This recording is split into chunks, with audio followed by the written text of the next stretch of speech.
Hello and welcome. Welcome to the basement.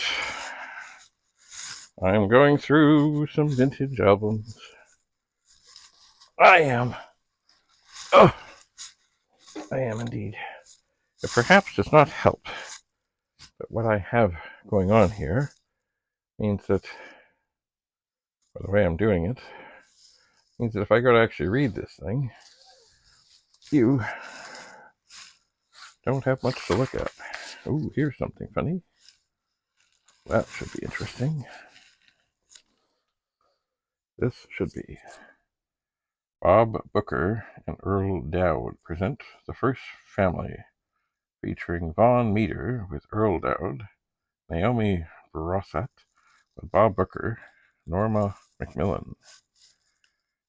What is this? Somehow this does look to be something funny. It is not what I was after. I'm looking at this Johann Strauss because I wanted to turn over and read a bit. Oh yeah, kind of. It has some little dark spots on the back, as you know, things happen. All right, it is a peculiarity of humankind that we often reserve the highest station for the man in art. For the man who, in art, makes us gloomy. To the man who makes us happy, we give quicker recognition, but usually little deference. If this were not true, the name of Johann Strauss Jr. would undoubtedly, like Abu Ben Adhem's, lead all the rest. The Strauss waltz is all but synonymous with gaiety and the light-hearted, carefree movement of young couples enjoying one another's company, and the heady pulse of three-quarter time. The only category of human who can be said to rate Strauss where he should be rated is the serious composer. Richard Wagner admired him and conducted a Strauss waltz at the end of the inaugural Bayreuth Festival in 1876. Brahms called him the most musical brain in Europe and autographed a copy of the Blue Danube with the words, "Unfortunately not by Johann Brahms." Chopin, Berlioz, Liszt, Schumann, and Tchaikovsky were numbered among his ardent advocates. When he died, he was buried beside Schubert and Brahms, where he rightly belongs. So, this is Johann Strauss, Joseph Strauss, Music of the Spheres, Waltzes 235, Schwarzenlayer, Waltz Op 71. Anyway, interesting. Very interesting. I like the cover illustration. Let us go to eBay. And what do we got here?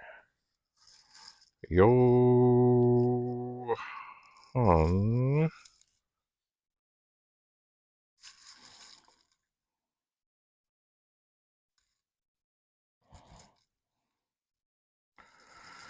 Strauss in vinyl records.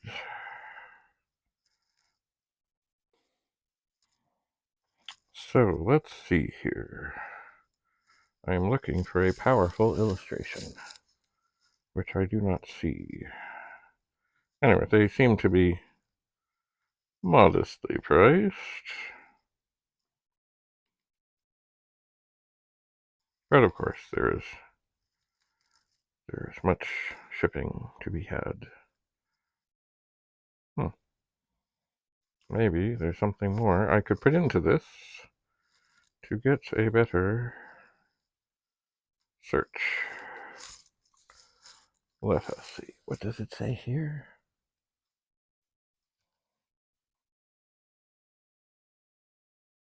Of course, now I'm looking at the back of the wrong record. Excuse me.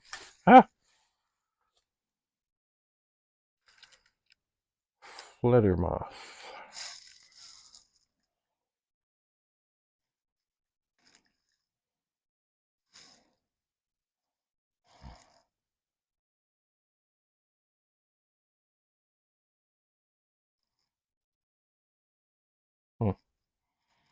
Oh, there's one.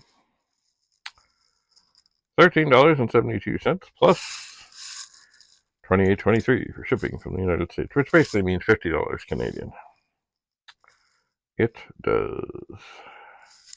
Well, I suppose, as I am likely to be putting things up, I will take a camera. I will go to Square, and I will try and get a cool picture of this couple, and then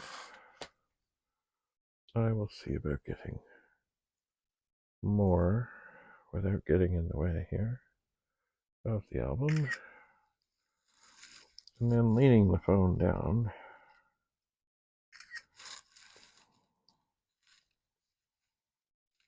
but trying not to get the shadow. Try and get some interesting views here. Here's an extreme close-up of the couple. It's interesting, there's a couple, and there's a fellow behind a tree saying, "Oh, what's going on over there?" He deserves his own special moment. And I'll try, there we go, to get most of it in. Good.